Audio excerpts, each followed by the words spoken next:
Assalamualaikum warahmatullahi wabarakatuh.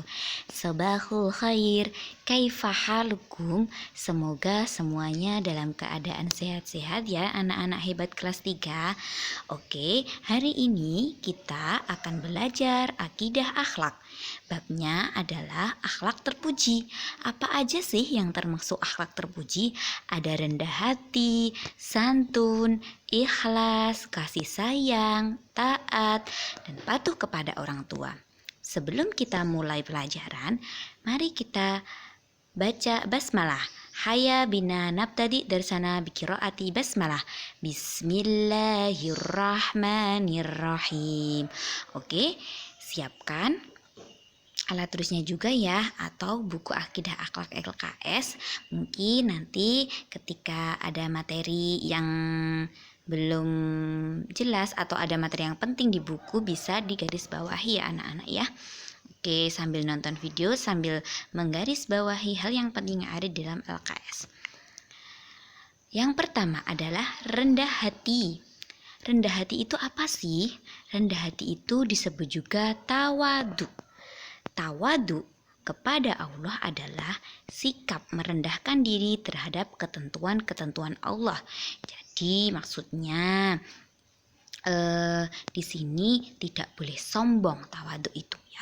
Rendah hati, nggak boleh sombong meskipun dia orang kaya, meskipun dia itu pinter, ganteng atau cantik, itu tidak boleh sombong, harus rendah hatinya. Kemudian bagaimana cara kita menumbuhkan sikap tawadu atau rendah hati? Yang pertama, menyadarkan diri kita tentang kejadian manusia, kejadian apa aja, entah itu kejadian kecelakaan atau melihat sesuatu atau perkara yang dilakukan orang lain, seperti melihat pengemis yang dia setiap hari itu suka mengemis di pinggir jalan, meminta-minta itu. Kemudian yang kedua, menyadari kehidupan di dunia hanya sementara dan yang di akhirat itu adalah kekal. Ya, kita harus menyadari bahwa hidup di dunia itu kita hanya sementara, nggak akan selama-lamanya. Nanti setelah kita tutup usia, kita akan ke alam akhirat. Nah, alam akhirat itulah alam yang kekal yang nanti akan kita alami. Kemudian yang ketiga, berusaha memahami ajaran Islam dengan benar. 4. Menghindari sifat sombong, dengki, iri, khianat.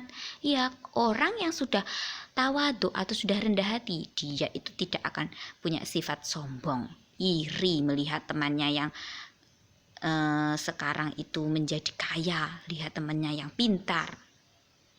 Ya. Kemudian yang kelima, ikhlas dalam segala perbuatan. Perbuatan apapun itu.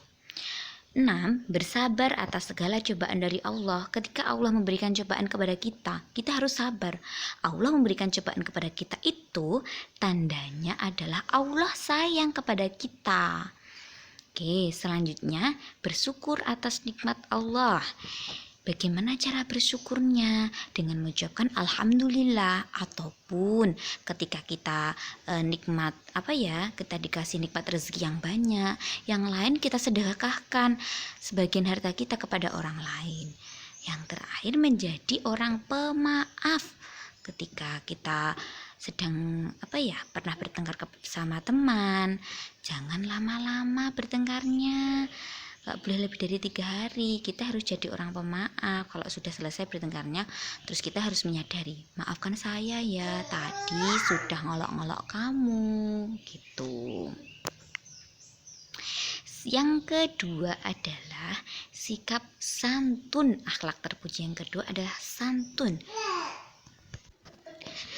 Santun itu adalah halus, baik. Apanya yang halus dan baik? Budi pekerti dan tingkah lakunya. Terus juga bisa diartikan sabar dan tenang, sopan, penuh rasa belas kasihan, atau suka menolong. Itu adalah salah satu pengertian dari santun. Kemudian yang kedua, norma sopan santun, yaitu peraturan hidup yang timbul dari hasil pergaulan sekelompok tersebut. Ya, jadi ada santun, ada norma sopan santun. Kalau santun tadi adalah budi pekerti, tingkah laku yang baik, sedangkan norma sopan santun itu adalah peraturan yang ada di misalnya di kelompok lingkungan kita. Peraturan itu akan timbul dari hasil kita bergaul dengan orang lain. Selanjutnya adalah contoh norma sopan santun. Yang pertama, menghormati orang yang lebih tua, ya, dan menyayangi orang yang lebih muda. Yang kedua, menerima sesuatu selalu dengan tangan kanan. Itu contohnya norma sopan santun. Misal dikasih uang sama ibu, itu harus diterima dengan tangan kanan, gak boleh dengan tangan kiri. Yang ketiga, tidak berkata kotor, kasar, dan takabur. 4. Tidak meludah di sembarang tempat. Kalau ada anak atau teman kalian yang suka meludah di sembarang tempat, kita ingatkan ya, itu namanya nggak sopan. Terus yang terakhir, tidak menyela pembicaraan. Maksudnya di sini adalah ketika ada teman kita yang sedang berbicara, tiba-tiba kita ngomong menyela pembicaraan teman kita, itu tidak boleh, tidak sopan. Kita tunggu dulu teman kita yang sedang berbicara. Kalau berbicaranya sudah selesai, gantian kita yang berbicara atau menanggapi cerita dari teman kita yang sedang berbicara tadi. Seperti itu. Sampai sini paham ya anak-anak? Selanjutnya ada ikhlas. Oke, ikhlas yaitu melakukan suatu pekerjaan baik semata-mata karena Allah, dengan rasa ikhlas, tidak terpaksa. Kemudian ikhlas itu juga tidak mengharap balasan apapun kecuali dari Allah. Misalnya kita nggak boleh ya gini contohnya, aku mau bantu si A, nanti biar mamanya si A ngasih aku jajan. Itu namanya mengharapkan imbalan, dan itu tidak boleh, tidak baik. Kalau kita menolong seseorang itu juga harus ikhlas. Kalau ikhlas nanti akan Allah balas keikhlasan kita. Yang selanjutnya, niat ikhlas itu menjadi syarat diterimanya ibadah. Ibadah apapun itu. Sholat, kalau ikhlas, Allah akan menerima sholat kita. Puasa, kalau ikhlas, Allah juga akan menerima puasa kita. Zakat, baik zakatnya uang atau zakat barang, beras, kalau kita ikhlas, insya Allah akan menambah rezeki kepada kita. Sedekah, memberikan uang kepada pengamen atau pengemis, itu harus ikhlas. Membaca Al-Quran, yang ini harus sangat ikhlas. Karena apa? Pahala membaca Al-Quran itu sangat banyak. Allah itu menghitungnya dari satu huruf yang kita baca, bukan satu ayat. Satu huruf yang kita baca itu satu pahala. Luar biasa ya. Yang terakhir, belajar. Belajar harus disertai rasa ikhlas. Biar apa? Biar ilmunya nanti dapat bermanfaat kepada kita dan kita juga cepat paham. Yang D adalah kasih sayang. Contoh kasih sayang. Kasih sayang dalam lingkungan keluarga. Lingkungan keluarga itu ada siapa saja? Ayah, ibu, kakak, adik, kakek, nenek, sepupu, paman, tante, bibi, dan lain sebagainya. Itu harus kita sayangi. Sayang dalam hal menghormatinya, seperti itu. Terus kemudian yang kedua, kasih sayang dalam lingkungan bangsa. Maksudnya cinta dengan tanah air kita.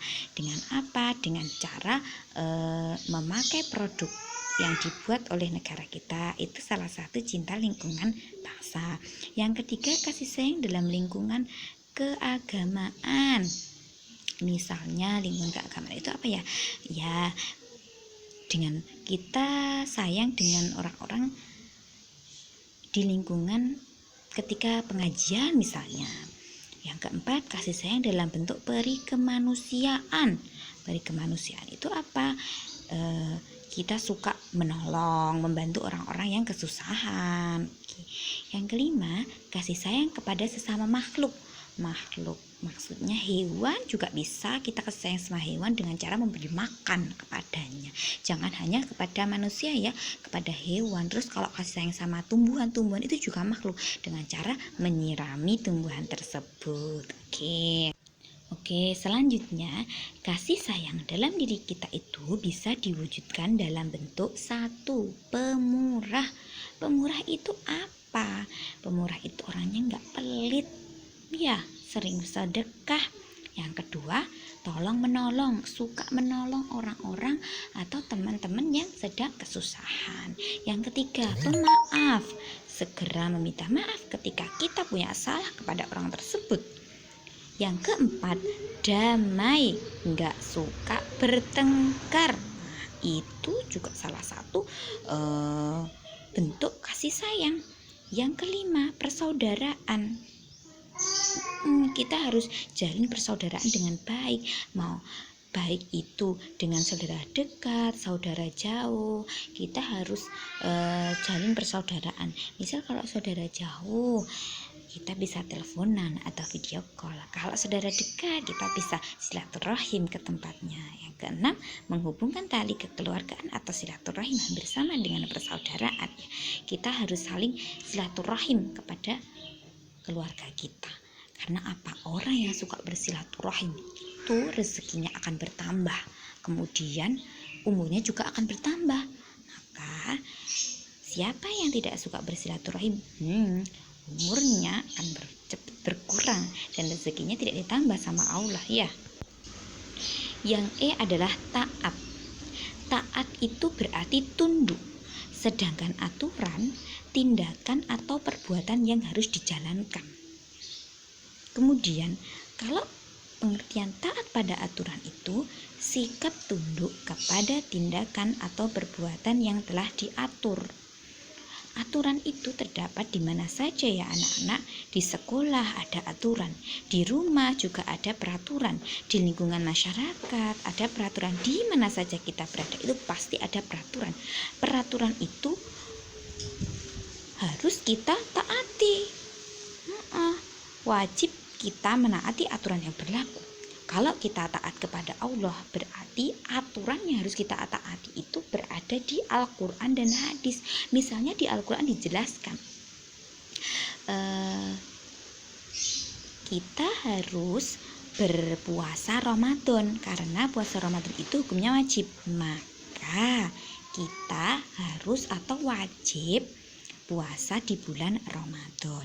Yang kedua, taat kepada pemimpin, entah itu pemimpin di pemerintahan, negara, daerah atau keluarga.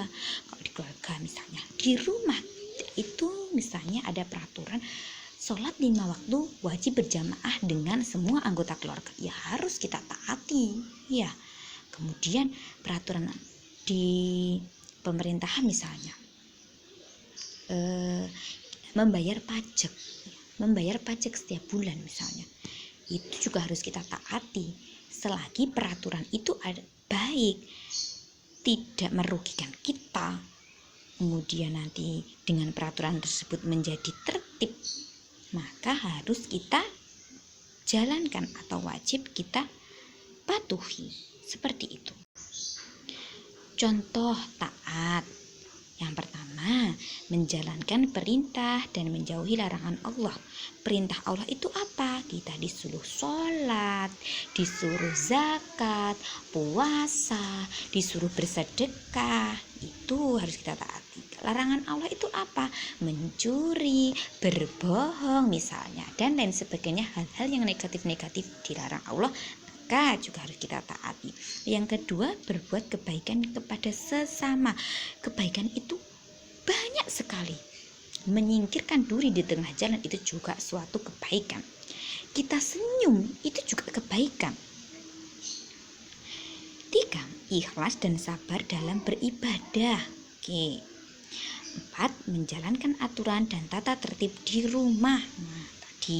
Menjalankan aturan dan tata tertib di sekolah. Ya, ini di sekolah misalnya hari Senin Selasa disuruh memakai baju merah putih, ya harus kita taati, kita pakai baju merah putih. Di sekolah kita harus yang laki-laki memakai kopiah, Yang perempuan memakai jilbab harus kita taati. Yang terakhir, menjalankan aturan dan tata tertib di lingkungan masyarakat. Misalnya di masyarakat setiap hari atau setiap malam hari misalnya ada jadwal ronda yang terjadwal, juga harus patuh, harus taat, harus menjalankan tugasnya berjaga di malam hari untuk ronda malam. Selanjutnya adalah patuh kepada orang tua. Apa sih patuh kepada orang tua itu?